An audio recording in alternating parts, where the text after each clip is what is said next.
Kenora right now. It's about 10 in the morning. It's a pretty wet day, but it's going good.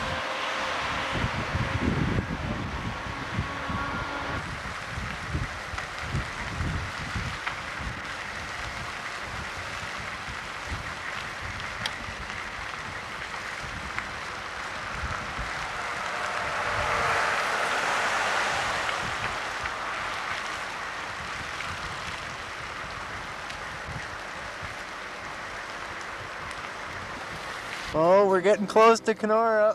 Here's the sign. George is still up there walking away. Awesome.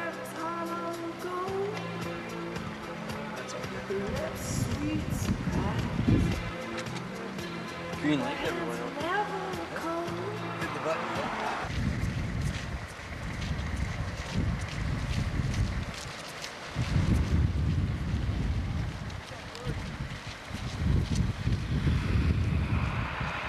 Well, we made it to Kenora. Got some kids walking in. Dave's cousins.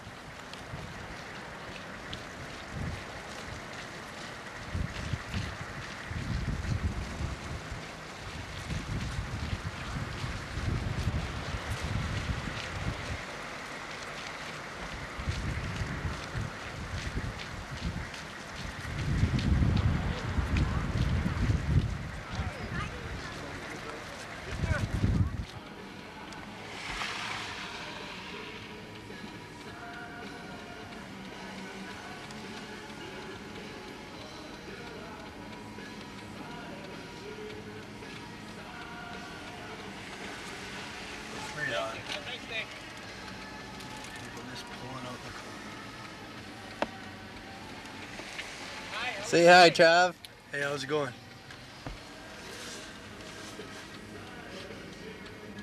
Thanks, Brandon.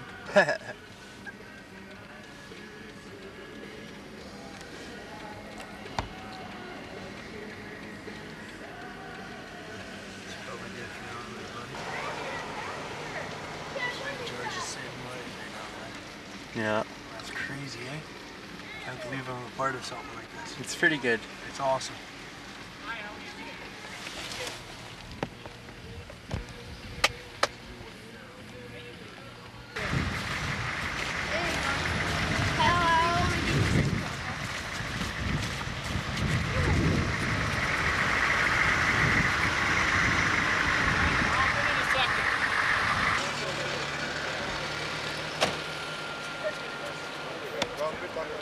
Thank you very much. Thanks. Okay, here.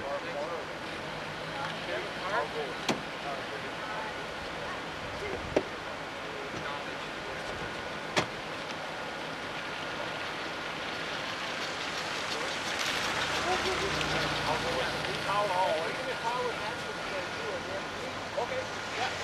It might be there. You know what? Get to the pavilion first.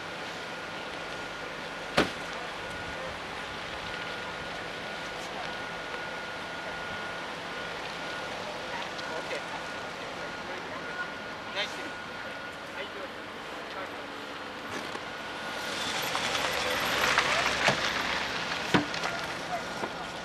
How you feeling there, George? Pretty good. Awesome, buddy. You're from the Enterprise? I'm from the Minor News. Oh, hi. George Marcello. Used to meet you. I'm just getting shots here today. Okay, okay. I guess, yeah, I'll be good to meet you.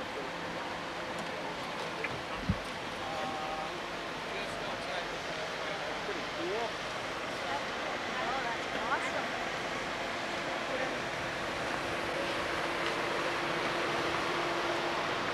How's that torch going?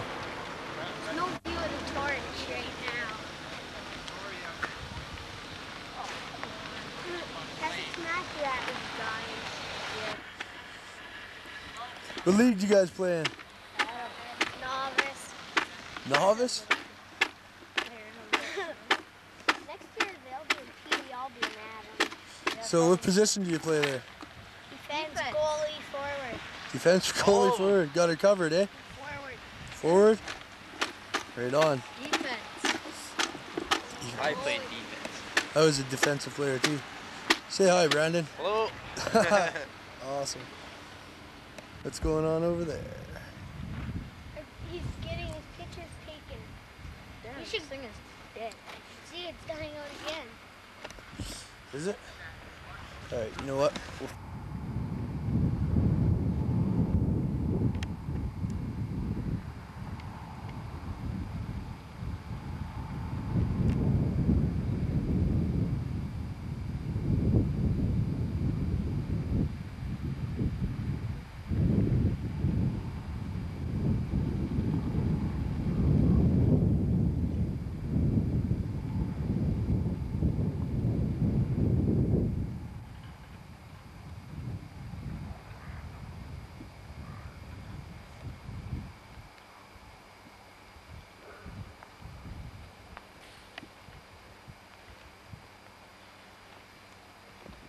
So, this is all ice. So they put their skates on in the shack, skate out the front door. Over there they got a little rink built up. Let's go check it out.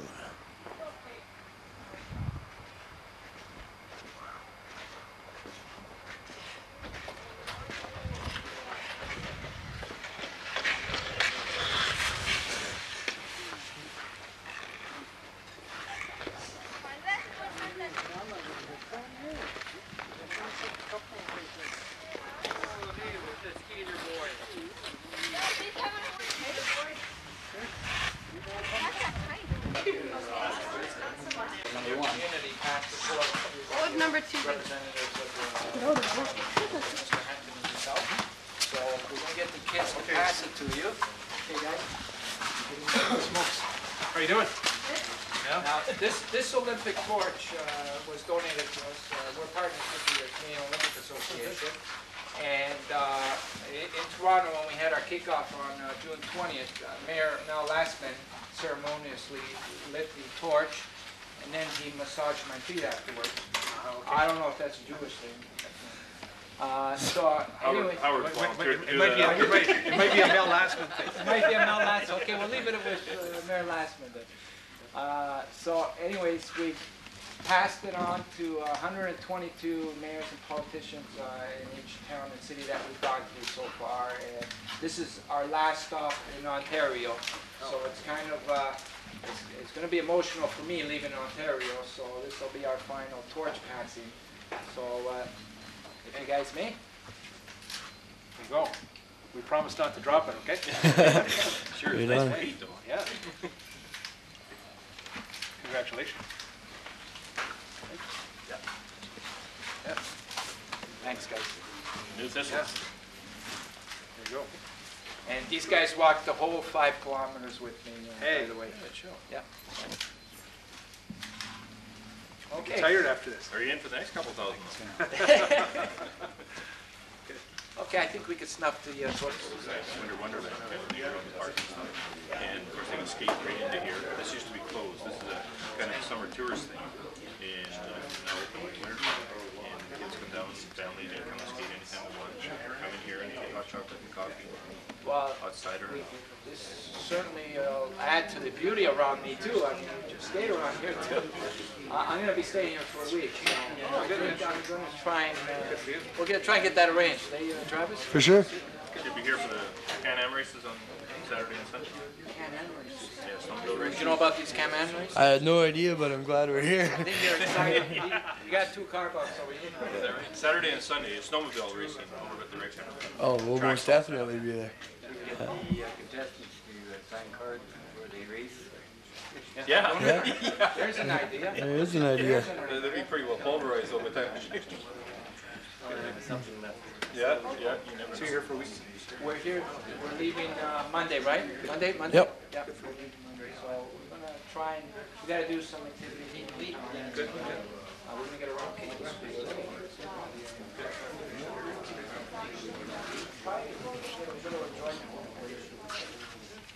You can't skate out there. You can't go out there. So don't skate out there. The ice.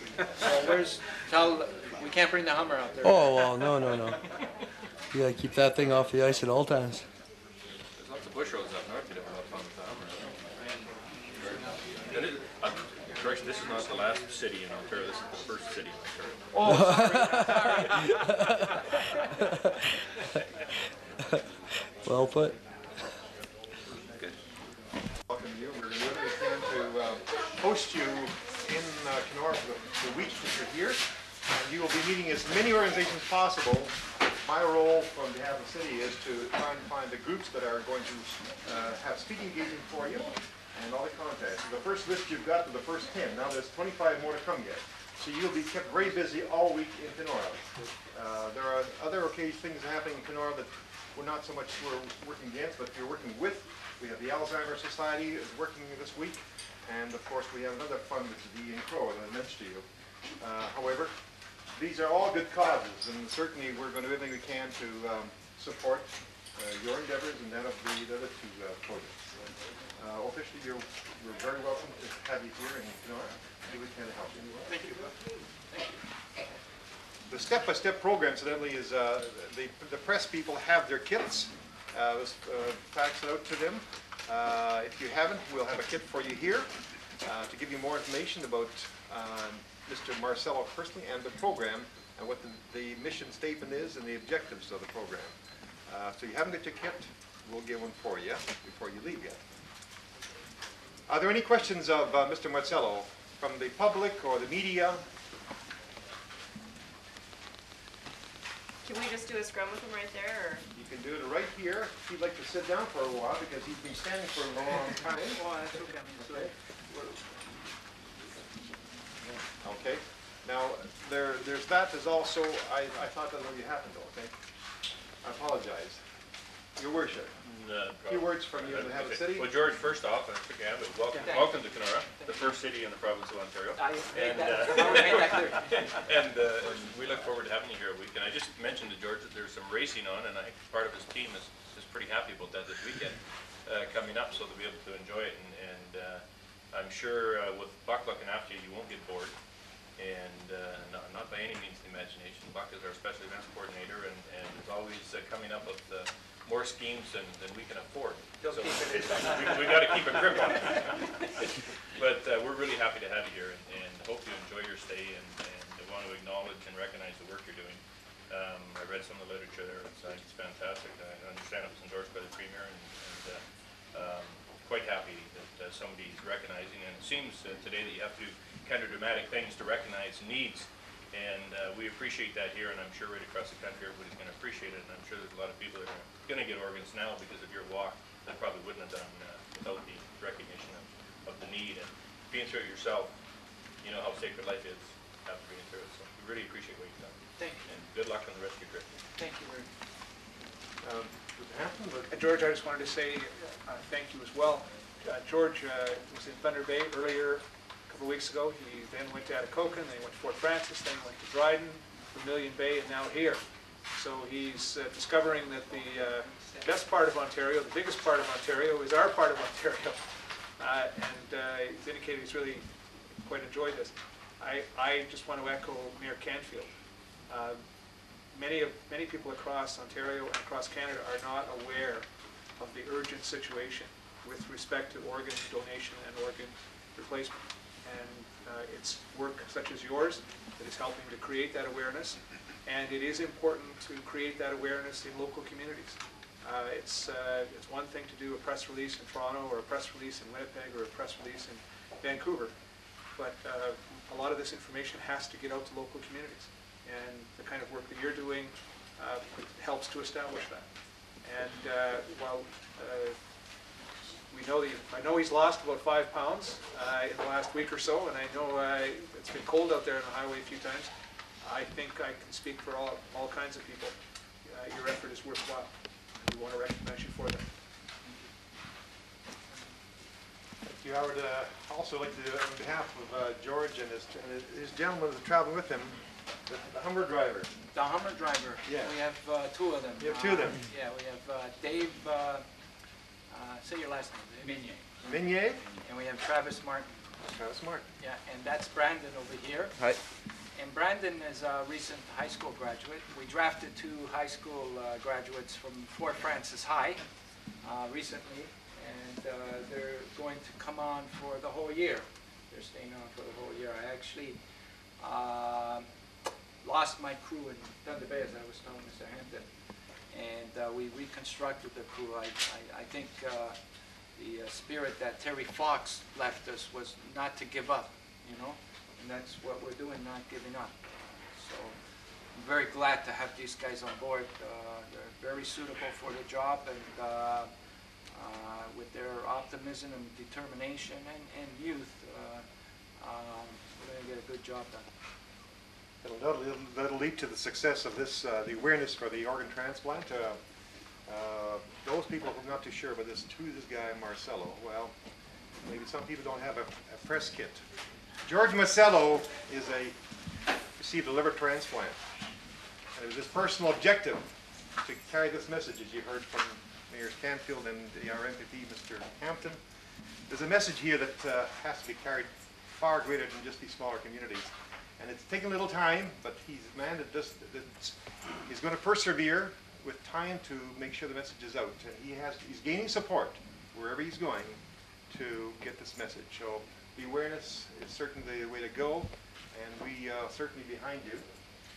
And I also want to thank the people who are here, Our Lady for the hospitality industry, where George and his crew are staying at the Comfort Inn, Charlotte, and the police department, and the various agencies, the Golden Eagle, the Lance of Columbus.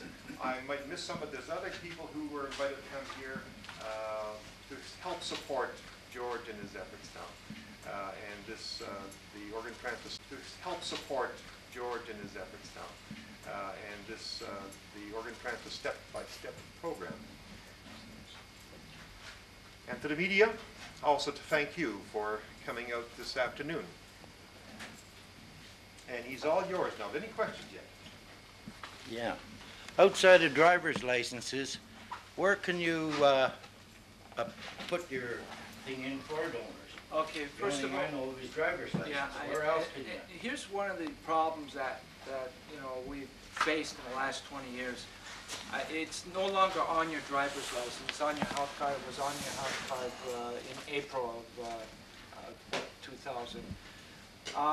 And when a change like that is made, it should be announced so that every person knows about it. Like, I've had just thousands of people that don't know that it's changed to the health card. You know, Right. This is another problem of our lack of awareness, lack of education, and it should, you know, we shouldn't have to have people searching for or not knowing which card it's on or where to get a card. These things should be available. You can also get donor cards at the hospital. I think there's one local group. I'm not sure if there's a kidney foundation chapter here in this town. Oh yeah, we have a chapter for Okay. everything. So I think they have an abundant supply of donor cards also. So these are different places that, and the idea of the card is to sign it and then keep it on your person, and that's the idea with why they have it first on your driver's license.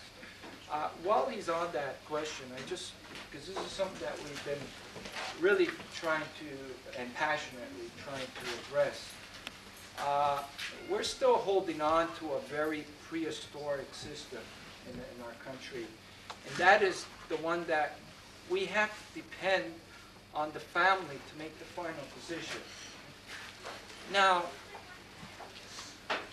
it is not the family's fault when they say don't touch the body, even after the individual has consented to donate his organs. We're approaching the family at a time of shock and at a bad time and at the weakest time. And we're approaching them during a time when 6 lives are dependent on it. And there's too many organs that have gone underground that could have been used because we're still using that system. And there's too many families right now that are living with a lot of regret. I've talked to a lot of them that wish they weren't asked at that moment, because they would have said yes any other time, So what we're trying to do is reach all 3 levels of government, the municipality government, the provincial government, and the federal government, into understanding this and making a change. Because most of the other countries that are doing well in their rate of organ donations use a good system. And that system is that they put the focus on the decision outside of the hospital. The decision should be made outside of the hospital when the individual is in the right state of mind and body. And it should be given the same emphasis and importance as a will or any other legal binding document. And we should try and have our country and our people and Canadians understand the importance of organ donations and have the idea of becoming an organ donor as important as voting, as important as driving, as important as getting married. You know, we as individuals could do a lot of good. And that's very powerful, knowing that you have the ability of saving 6 people's lives. You know, I don't think that's really hit home in our country yet. Other countries have embraced that idea. Other countries have supported it, and they've gotten all their governments involved with it, all their big corporations. And Spain, for example, Spaniards are, you can talk to any Spaniard about organ donations, and they'll tell you that, yeah, you know, they made that decision. And you know, here's the other thing with our prehistoric system right now. We are robbing the individual of making that contribution too, right? And that's the other thing that upsets me why we're still holding on to this system. Because, you know, while we're here on this earth, we want to do everything we can while we're alive. And one of the things are, yeah, I want to, when I pass away, I want to possibly save 6 people's lives. Why should that be robbed from me, you know? And it's not your family that's robbed, it's the system. You know, we're approaching the family at the worst time possible. So we're trying to do everything we can to encourage all levels of government to encourage to create a registry and have our wishes legal binding. And we will focus on not having one more organ going underground that could have been used and a life could have been saved. You've got your answer now? Yes, outside of, you say it's not binding. If I sign that over, my kids can block it. Is that what you're saying today? Your immediate family can, yes, Well, because that's they're not right. going I to. see your point now, They're going right. to get approached Right. at a very difficult time, at a weak time. Right, which So shouldn't be. at this time, we're encouraging people to discuss their wish with their family at this point. But what we want to create is to have it as less dependent as Right. possible on that family making that decision. Thank you.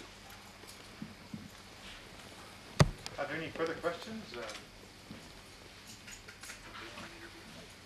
Why do we have so much lack of communication with this, we're all saying prehistoric?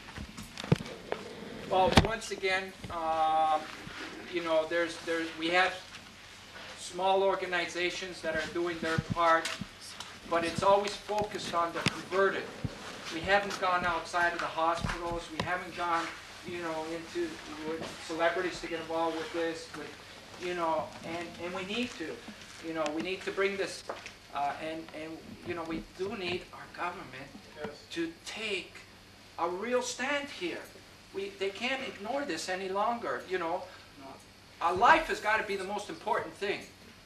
So why do we have the lowest rate in the world? You know, and it's not a reflection on Canadians. It's a reflection of our government not doing what they're supposed to be doing in this area. And they need to really take a stand and start doing something about it. I'm just wondering, politically, do you think part of this process is the fact that the healthcare funding seems in such a crisis right now? Do you think that possibly that the governments could fear the fact that if we have more organ donations, there would be more organ transplants, and therefore far more stress on the medical system and the costs therein? And at this point, they seem to have, we're looking at, every time we look at the healthcare situation the way it is now, and the fact that they're saying, well, we put everything we can into it. clearly, I think your point is very clear, and you are, and I quote, living proof of the issue. Someone donated that. That's why you're alive and with us today, to spread your message. And I think the fact that as this program and your message gets out further and further across the country, and hopefully it will, but the fact is that in terms of medical dollars that it's going to take to perform the numerous operations that it would take, it maintains lives, but the dollars to do that would be staggering. And I wonder if indeed at the political level, if governments possibly fear that cost of the rising cost of healthcare to provide a countrywide increased transplant program. They've shown a lot of results in countries that have increased their rate over the years, as opposed to money that they were spending on patients on dialysis machines and all sorts of other hospitalization costs. And they're saving a heck of a lot of money with transplants. There's just definite proof that economically we're better off if we could initiate this wide campaign from coast to coast. At this point, I think it just, the government just hasn't accepted that we have a cure in our hands. The government just hasn't accepted that we have a cure in our hands, and that many lives are depending on that, and that they need to make this a priority now. We're one of the countries that are just falling behind in accepting all this, and in other countries that are doing well, there's a lot of lives being saved. I mean, in Spain, when you're going on the waiting list, there's over a 60–70% success rate of people getting, and that is very satisfying to know that. You're living in a country where if you get sick and you're going to need, and it's a life-threatening disease, and you're going to need an organ, and you're going to go on a list where there's a 60–70% success rate, that is very satisfying, because right now we're living in a country where we have the lowest rate, and families and individuals are going through a very stressful time knowing that the odds are against them. What's our percentage? Well, we have at present 13.9 per million, and that is extremely low compared to other countries. If I could just comment on the question that Brett asked, I think it's very clear when you look at what is happening in the healthcare system that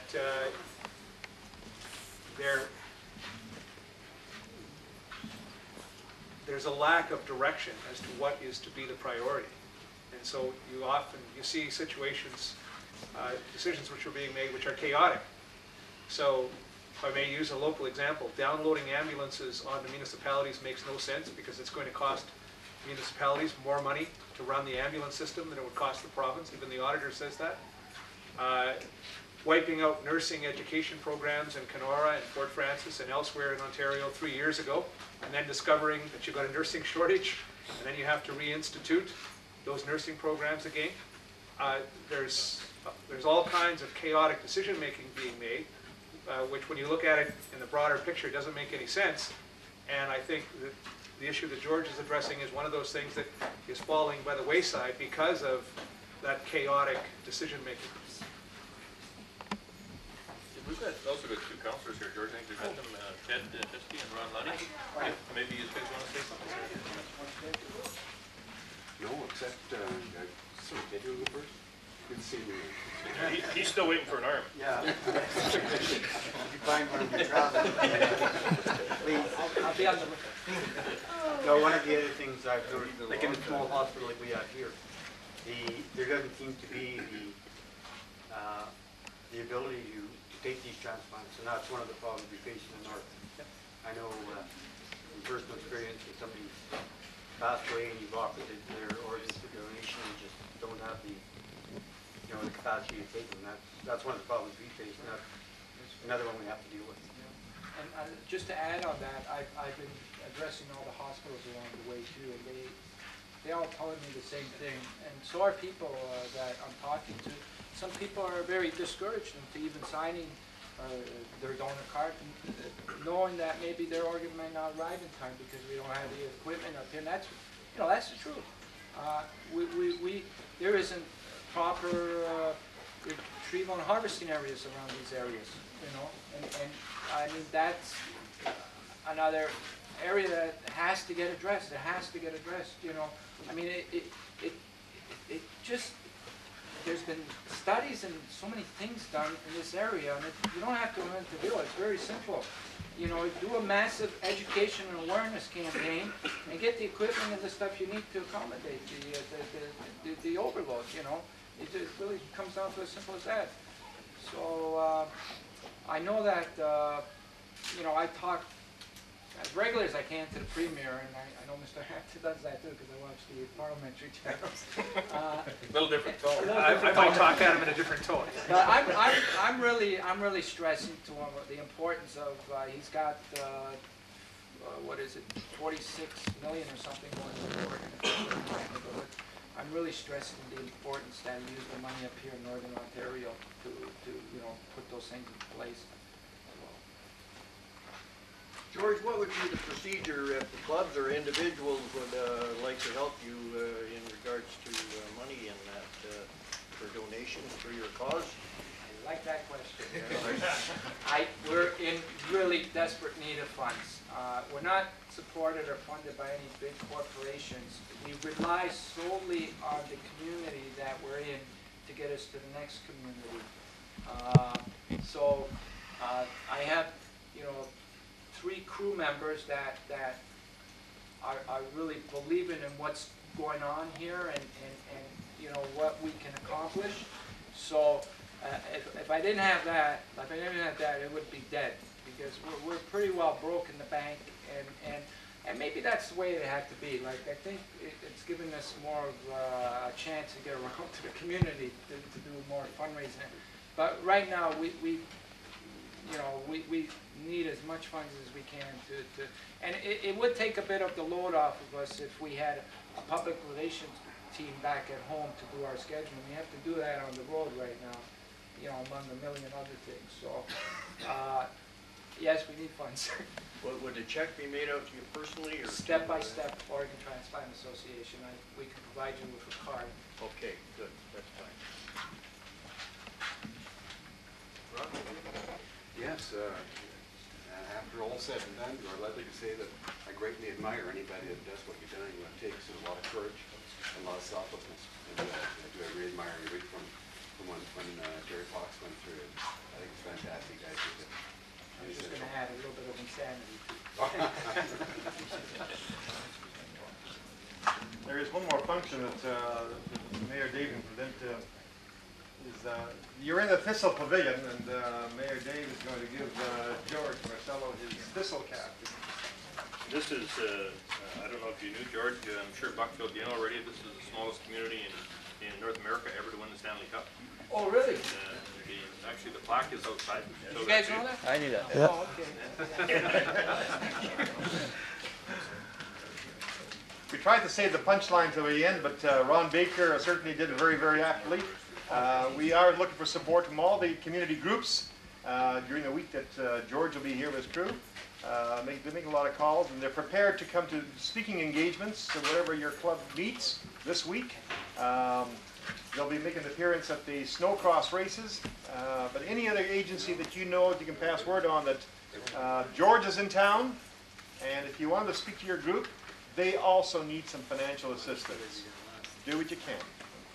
And thank you to the media and everybody else that came to welcome George to Kenora. Thanks a lot, Buck. And I want to thank this guy. He's been working hard all week.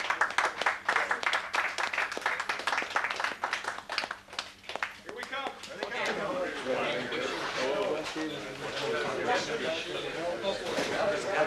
Hey, Dave. One more card.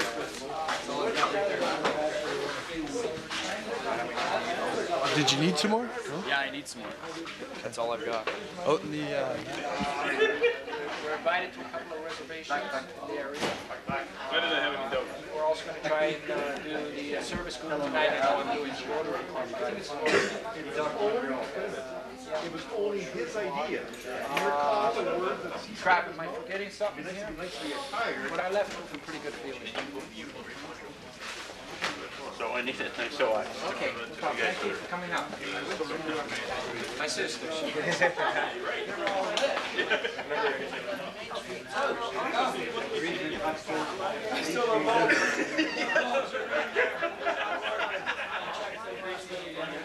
right though. Well, besides being in Now you're in Kenora right now. You're going to do a couple events here, and you have a bunch of tours planned. Going across, I guess, on Eastern Ontario, you're going across to Manitoba. Do you have a goal, a fundraising goal, a night rolling?